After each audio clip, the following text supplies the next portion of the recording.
Hey guys, quick story for you. Right, quick.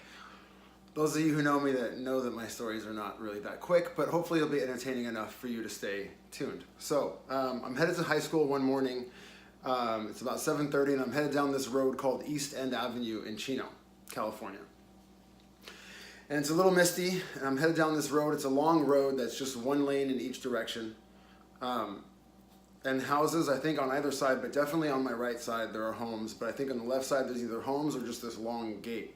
But I believe there were homes and maybe like properties that were kind of like gated off with this wooden fence. Anyways, and telephone poles. So I'm headed down this stretch of road, and it's a long stretch of road, right? And stop signs at either end. And it's just Chino's a town. It's not really like a full-on city at this point. So it's 1995, senior in high school.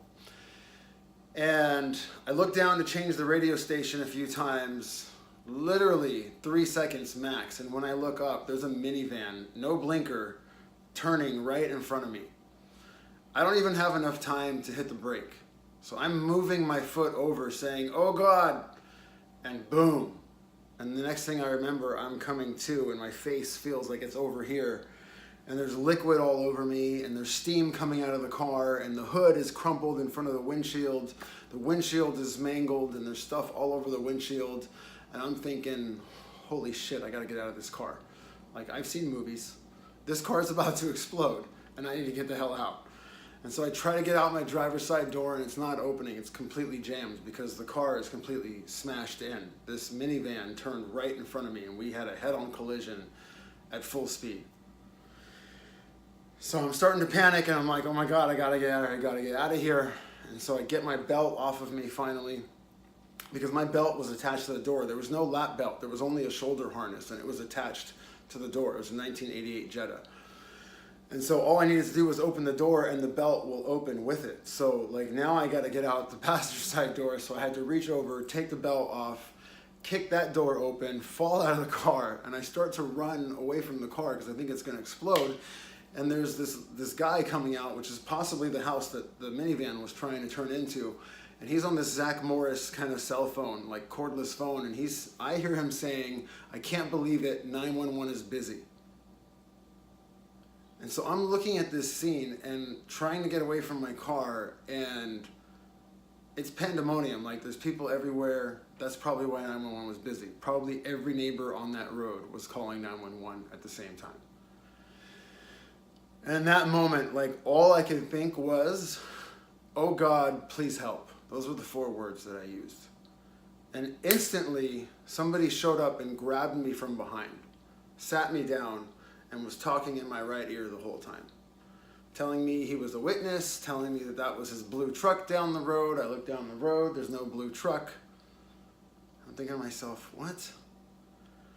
I'm telling him my dad is gonna kill me. I'm looking at this scene. So the minivan that pulled in front of me, after it realized that I was in the lane that they were turning into, veered off and hit a telephone pole, and that telephone pole came down on the minivan.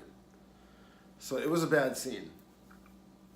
Meanwhile, I'm thinking I'm gonna get blamed for all of it because my eyes were not on the road, but I was in my lane, and this guy did not have a blinker. By the time I looked up, there was no blinker.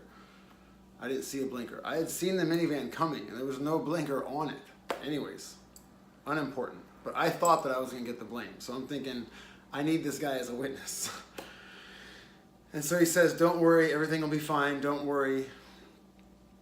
And I'm thinking, like, I'm looking down at my brother's sweatshirt that I'm wearing. It's a Notre Dame sweatshirt, the Fighting Irish. And it was his favorite sweatshirt at the time. He didn't even want to let me borrow it. I think my parents actually forced him to let me wear it. Or maybe he had just given it to me, I don't remember. I just remember the importance of it. And I was a senior. Anyways, so he was a freshman at USC, yeah. So I think he had given it to me at this point, I don't know.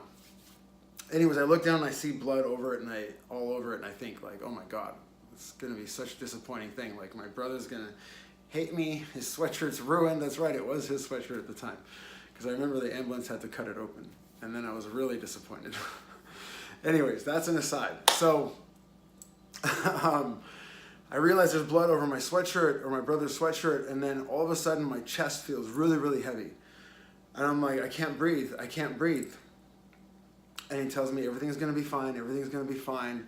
And all of a sudden I feel this relief in my chest, and all of a sudden I can breathe again. Now remember, I was wearing this shoulder harness only. There was no lap belt. So that 35, 40 mile per hour, like bang collision with that minivan, all of that force was across my chest. So there was bound to be swelling inside my chest. But I felt that swelling relieve itself immediately upon telling this guy that was holding me, which was incredible. And he said, don't worry, the ambulance is on the way, the ambulance is on the way. And I'm like, how does he know that? He's been with me the whole time. It's just a lot of weird stuff happening. My truck is down the road, there's no truck. He's a witness. He says the ambulance is coming, he doesn't know, maybe he's just reassuring me. Anyways, he's trying to distract me, and he's asking me what I was gonna do today. And I said, oh, I was headed to school. I wanted to ask Beth to senior prom. And realized the disappointment of that as the paramedics arrived, thinking, now I'm going to the hospital. I'm not even going to school. This sucks. I'm going to the prom alone. Anyways, the paramedics come, the EMTs come, and they bring this like yellow, straight, hard gurney with them. They lay it on the floor, they roll me on top of it. The guy lets go of me, the guy that was holding me. And they strap in my wrists and they strap in my neck to this gurney so that I don't move. They don't know what's broken and what's not broken. That's what they're explaining to me, is that they're like, don't panic, but we have to strap you in. And I'm like, get that guy's name and number. He's a witness. And they said, what guy? I said, the guy that was holding me, he's a witness. We need his information. And they said, hey, when we found you, you were holding yourself, rocking yourself back and forth. Now we need to get you to the ambulance. I'm thinking to myself, what? There was somebody holding me the entire time. Did he just disappear? What happened? Anyways, so later the police were talking to my father, and they said they don't know how I survived that accident. They said they've seen a ton of accidents and that I should have died in that accident.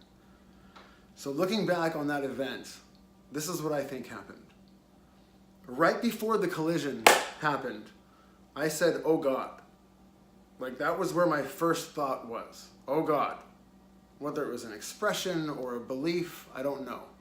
But I tend to think that it was a belief just because I believed as a child. I was a good boy, so I did what my parents said. I did what the religion said, to the most part, for the most part, to the best of my abilities at that time.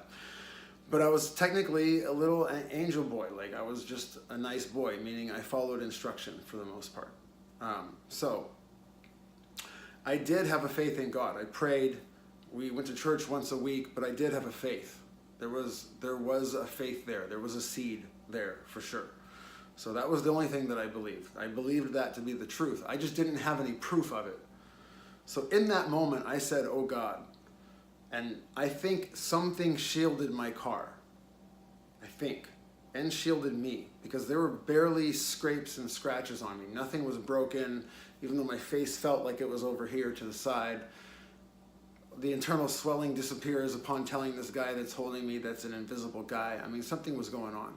And then I say, oh God, please help. And somebody appears out of nowhere that nobody else can see. And why didn't anybody else help me on the side of the road? Why was it just this guy? Where was everybody else? It was pandemonium. I remember people running around everywhere. But nobody was helping me. Because everybody knew that I was taken care of. And I think I was being taken care of by an angel. That is my second angel story. And the reason I'm sharing this with you guys is because a ton of people out there have stories just like this. I'm no different than you. I'm no different than them. And what I really want to impart upon you, which I haven't been talking to clients a lot about lately, actually I have been in the past few months, but lately in the past 2 years, I haven't really been talking about this a lot, but it's really, really, really important to have a faith in something. Okay? It doesn't need to be a religion. It doesn't need to be spiritual. Even spirituality has dogma. Just release the dogma. Ask God or the Creator for the truth. Ask for answers, and you'll be led that way. And ask for help from angels. They are divine assistants from the Creator that are here to help humanity, and they're free, except you have to ask for them. And there needs to be some measure of belief, which means suspend your disbelief for now, for a little bit. Just suspend your disbelief and give it a try. ask your angels and ask God or the Creator for help and see what happens. And then email me or leave comments down below and let me know. I'm going to share a ton more stories with you guys about angelic interventions, from the mundane to the super grave to the complete avoidance of an accident entirely, to some other stuff that you're probably not going to believe, and I don't give a shit. I'm just going to share it anyways because it's my truth and I think you guys need to hear it. And this world is a lot more magical than you think it is. So I want to help you connect to that magic. And for me, it began in great part with God and the angels, and not associated with any particular religion at all. But God, angels, Jesus specifically. There's been a lot of activity in my life, and I'm looking forward to sharing that with you later, very soon. Much love, and we'll talk to you soon.